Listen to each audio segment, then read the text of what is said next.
نبی صلی اللہ علیہ وسلم کی سب سے پہلی زوجہ محترمہ سیدہ خدیجہ بنت خویلد رضی اللہ عنہا ہیں۔ نبی صلی اللہ علیہ وسلم کے فرزند ابراہیم رضی اللہ عنہ کے سوا آپ کی ساری اولاد انہی سے ہوئی۔ آپ صلی اللہ علیہ وسلم پوری زندگی اس وفا شیار بیوی کو یاد کرتے رہے۔ سیدہ خدیجہ رضی اللہ عنہا کے والد کا نام خویلد اور والدہ کا نام فاطمہ تھا۔ سیدہ خدیجہ رضی اللہ عنہا کے والد اپنے قبیلے میں اونچی حیثیت کے آدمی تھے۔ ہر شخص انہیں عزت اور احترام کی نگاہ سے دیکھتا تھا۔ مکے میں رہائش اختیار کی، وہیں فاطمہ بنت زائدہ سے شادی کی۔ ان کے بطن سے اللہ تعالیٰ نے وہ بیٹی عطا کی جو امت مسلمہ کی پہلی ام المؤمنین بنی۔ سیدہ خدیجہ رضی اللہ عنہا عام الفیل سے 15 سال پہلے پیدا ہوئیں۔ اس طرح آپ نبی صلی اللہ علیہ وسلم سے قریباً 15 سال پہلے اس دنیا میں تشریف لائیں۔ رسول اللہ صلی اللہ علیہ وسلم سے پہلے آپ رضی اللہ عنہا کے 2 نکاح ہوئے۔ پہلے خاوند کا نام عتیق بن عابد مخزومی تھا۔ ان سے آپ کے ہاں ایک بچی ہند پیدا ہوئی۔ دوسرا نکاح ابو حالہ ہند بن نباش سے ہوا۔ ان سے آپ کے ہاں 2 بچے ہند اور حالہ پیدا ہوئے۔ بعض مورخین نے لکھا ہے کہ پہلا نکاح ابو حالہ سے ہوا تھا۔ عام الفیل سے 20 سال بعد فجار کی جنگ چھڑ گئی۔ اس میں خدیجہ رضی اللہ عنہا کے والد اور شوہر لڑائی کے لیے نکلے اور مارے گئے۔ آپ رضی اللہ عنہا کے خاندان کا پیشہ تجارت تھا۔ باپ اور شوہر کی موت کی وجہ سے تجارت کا بوجھ آپ پر آ پڑا، لیکن عرب معاشرے میں عورت کے لیے تجارت کا پیشہ بہت مشکل کام تھا۔ چنانچہ سیدہ خدیجہ اپنے رشتہ داروں کے ذریعے سے یہ کام لیتی تھی۔ انہیں مال تجارت دے کر دوسرے ملکوں کی طرف روانہ کرتی۔ رشتہ داروں کو اس کام کا باقاعدہ معاوضہ دیا جاتا۔ اس زمانے میں رسول اللہ صلی اللہ علیہ وسلم بکریاں چرایا کرتے تھے۔ آپ لوگوں میں صادق اور امین مشہور ہو چکے تھے۔ آپ کی دیانتداری کی شہرت مکے میں چاروں طرف پھیل چکی تھی۔ یہ شہرت سیدہ خدیجہ رضی اللہ عنہا کو بھی پہنچی تو انہوں نے پیغام بھیجا کہ آپ میرا سامان تجارت لے کر جائیں۔ جو معاوضہ میں دوسروں کو دیتی ہوں اس سے 2 گنا دوں گی۔ رسول اللہ صلی اللہ علیہ وسلم نے پیشکش کو قبول فرما لیا۔ آپ کا یہ سفر تجارت انتہائی کامیاب رہا۔ چنانچہ تجارت کے اس سفر کے 2 ماہ 25 دن بعد خود سیدہ خدیجہ رضی اللہ عنہا نے نکاح کا پیغام بھجوایا۔ نبی صلی اللہ علیہ وسلم نے اپنے چچا کے مشورے سے اس پیغام کو قبول کر لیا۔ سیدہ خدیجہ رضی اللہ عنہا نہایت سمجھدار اور شریف خاتون تھیں۔ اللہ تعالی نے مال و دولت سے بھی نوازا تھا۔ اپنے قبیلے میں باعزت تھیں، اس لیے ہر شخص ان سے نکاح کا خواہش مند تھا، لیکن قدرت نے انہیں اپنے نبی صلی اللہ علیہ وسلم کے لیے منتخب کر لیا تھا۔ اس طرح نکاح کی تاریخ طے ہو گئی۔ مقررہ تاریخ کو آپ اپنے چچا ابو طالب، سیدنا حمزہ اور خاندان کے دوسرے لوگوں کے ساتھ سیدہ خدیجہ کے گھر تشریف لائے۔ ابو طالب نے نکاح کا خطبہ پڑھا۔ 12.5 اوقیہ حق مہر مقرر ہوا۔ یہ 500 طلائی درہم کے برابر تھا۔ اس طرح سیدہ خدیجہ رضی اللہ عنہا کو پہلی ام المؤمنین بننے کا شرف حاصل ہوا۔ آپ رضی اللہ عنہا کا پہلا لقب طاہرہ تھا۔ اس طرح آپ خدیجہ طاہرہ کے نام سے مشہور ہوئیں۔ نکاح کے وقت رسول اللہ صلی اللہ علیہ وسلم کی عمر 25 سال تھی۔ سیدہ خدیجہ کی عمر 40 سال کی تھی۔ نکاح کے بعد سرداران قریش اور دیگر لوگوں نے مبارکباد دی۔ نبی اکرم صلی اللہ علیہ وسلم کی زوجیت میں آنے کے بعد سیدہ خدیجہ نے اپنا سارا مال و اسباب آپ کے قدموں میں ڈھیر کر دیا۔ اس سے آپ کو روزی کمانے کی فکر سے نجات مل گئی۔ اب آپ تھے اور اللہ کی عبادت۔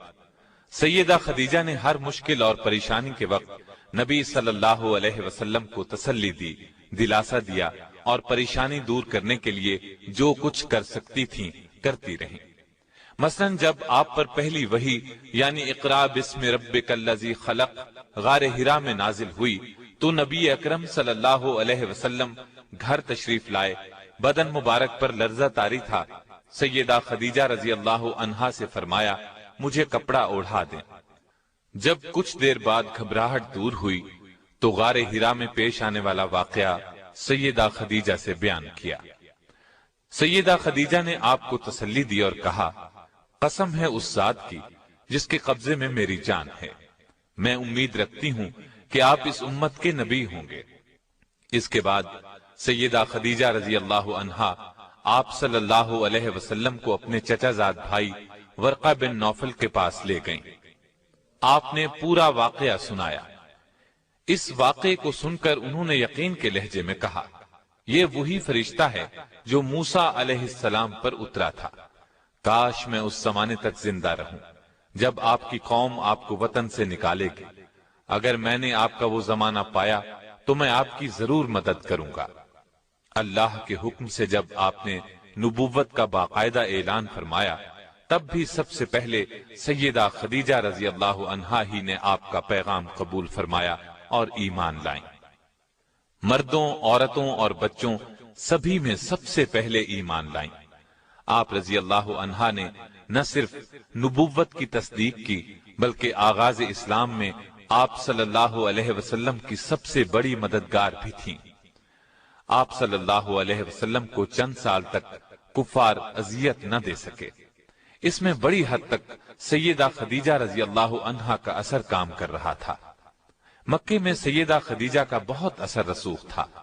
مشرکین نبی صلی اللہ علیہ وسلم کو جھٹلاتے تھے، اس سے آپ کو بہت صدمہ ہوتا، لیکن یہ صدمہ سیدہ خدیجہ کے پاس آ کر دور ہو جاتا تھا، اس لیے کہ وہ آپ صلی اللہ علیہ وسلم کی باتوں کی تصدیق کرتی اور مشرکین کے سلوک کو بے اثر کر دیتی تھیں۔ 7 نبوی میں قریش مکہ نے آپ صلی اللہ علیہ وسلم سے، آپ کے حامیوں سے اور بنو ہاشم سے تمام تر تعلقات توڑ لیے اور آپ صلی اللہ علیہ وسلم کو ان تمام لوگوں سمیت شعب ابی طالب میں رہنے پر مجبور کر دیا۔ وہاں آپ صلی اللہ علیہ وسلم کو 3 سال تک رہنا پڑا۔ یہ زمانہ سخت تکلیف دہ تھا، بچوں کے بھوک سے بلبلانے کی آوازیں سنائی دیتی تھیں۔ اس گھاٹی میں سیدہ خدیجہ بھی آپ صلی اللہ علیہ وسلم کے ساتھ تھیں۔ آپ نے بھی ہر وہ تکلیف برداشت کی جو دوسرے کر رہے تھے، پتے کھا کر گزارا کیا۔ ان حالات میں سیدہ خدیجہ رضی اللہ عنہا کے اثر و رسوخ سے کبھی کبھار کھانا پہنچ جاتا تھا۔ آخر کار قریش کے آپس کے اختلاف کی وجہ سے 3 سال بعد 10 نبوی میں اس مصیبت کا خاتمہ ہوا، یعنی ہجرت سے 3 سال پہلے وہاں سے نکلے۔ نبی اکرم صلی اللہ علیہ وسلم کے ساتھ سیدہ خدیجہ نے بھی اس سخت تکلیف دہ ماحول سے نجات پائی، لیکن مسلسل تکالیف کی وجہ سے ان کی صحت بہت خراب ہو گئی تھی۔ آخر کار رمضان 10 نبوی میں اس دار فانی سے دار آخرت کی طرف انتقال فرما گئیں۔ انا للہ و انا الیہ راجعون۔ وفات کے وقت آپ رضی اللہ عنہا کی عمر 64 سال 6 ماہ تھی۔ اس وقت تک شریعت میں نماز جنازہ کا حکم نہیں تھا، اس لیے آپ رضی اللہ عنہا کو اسی طرح دفن کر دیا گیا۔ رسول اللہ صلی اللہ علیہ وسلم خود ان کی قبر میں اترے اور سب سے زیادہ غمگسار بیوی کو قبر کی آغوش میں رکھا۔ آپ رضی اللہ عنہا کی قبر جنت المعلا میں ہے۔ آپ کی وفات کے سال کو عام الحزن قرار دیا گیا۔ بخاری اور مسلم کی ایک حدیث ہے کہ ایک مرتبہ جبریل علیہ السلام نے نبی علیہ السلام سے عرض کیا، سیدہ خدیجہ رضی اللہ عنہا آپ کے پاس برتن میں کھانے کی کوئی چیز لا رہی ہیں، جب وہ آئیں تو انہیں اللہ تعالیٰ کا اور میرا سلام کہہ دیجیے گا۔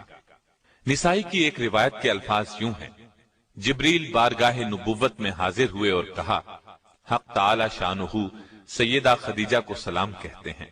سیدہ نے یہ سن کر فرمایا کہ حق تعالی خود سلام یعنی سراپا سلامتی ہے اور جبریل پر بھی سلامتی ہو، اور آپ صلی اللہ علیہ وسلم پر بھی سلام اور اللہ کی رحمت ہو۔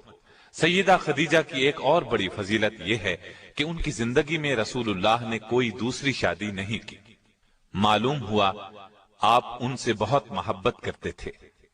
بخاری اور مسلم کی روایات کے مطابق آپ نے انہیں جنت میں ایسے محل کی بشارت دی جو موتی کا ہوگا، بلکہ مسند احمد میں روایت ہے کہ رسول اللہ صلی اللہ علیہ وسلم نے فرمایا، مجھے حکم دیا گیا ہے کہ میں خدیجہ کو جنت میں ایک ایسے محل کی بشارت دوں جو موتیوں سے بنا ہوا ہوگا، جس میں شور و غل اور محنت و مشقت نہیں ہوگی۔ سیدہ خدیجہ کی وفات کے بعد آپ صلی اللہ علیہ وسلم اکثر انہیں یاد کرتے اور تعریف فرماتے تھے۔ نبی صلی اللہ علیہ وسلم سیدہ کی زندگی میں ان کی سہیلیوں سے اچھا سلوک فرماتے تھے اور انتقال کے بعد بھی ان سے اچھا سلوک کرتے رہے۔ جب کوئی چیز آتی تو آپ اس میں سے کچھ حصہ الگ کرتے اور فرماتے، یہ خدیجہ کی فلاں سہیلی کو دے آؤ۔ نسائی اور مسند احمد کی روایت کے الفاظ یہ ہیں کہ نبی صلی اللہ علیہ وسلم نے فرمایا، جنت کی عورتوں میں سب سے افضل یہ 4 عورتیں ہیں: خدیجہ بنت خویلد، فاطمہ بنت محمد، مریم بنت عمران اور آسیہ جو فرعون کی بیوی تھی۔ سیدہ کی اس خصوصیت میں کوئی دوسری ام المومنین شریک نہیں ہوئی۔ بخاری، مسلم اور مسند احمد کی ایک روایت میں سیدہ خدیجہ کو تمام جہانوں کی عورتوں سے بہتر فرمایا۔ آپ کے پہلے خاوند سے ایک بیٹے ہند تھے، یہ آپ کے ساتھ ہی ایمان لے آئے۔ انہی کی نسبت سے آپ رضی اللہ عنہا کی کنیت ام ہند تھی۔ رسول اللہ صلی اللہ علیہ وسلم سے سیدہ خدیجہ کے ہاں 6 بچے ہوئے، 2 صاحبزادے جو بچپن میں فوت ہو گئے اور 4 صاحبزادیاں۔ ان کی تفصیل یہ ہے: قاسم رسول اللہ صلی اللہ علیہ وسلم کے سب سے بڑے صاحبزادے تھے، انہی کے نام پر آپ کی کنیت ابو القاسم تھی۔ بچپن میں مکے میں انتقال کر گئے۔ دوسرے صاحبزادے عبداللہ تھے، یہ بھی کم عمری میں ہی انتقال کر گئے۔ ان کے لقب طیب و طاہر تھے، اس لیے کہ یہ زمانہ نبوت میں پیدا ہوئے تھے۔ سیدہ زینب رضی اللہ عنہا، یہ رسول اللہ صلی اللہ علیہ وسلم کی سب سے بڑی صاحبزادی تھی، اور دوسری صاحبزادیاں سیدہ رقیہ رضی اللہ عنہا، سیدہ ام کلثوم رضی اللہ عنہا اور سیدہ فاطمہ رضی اللہ عنہا ہیں۔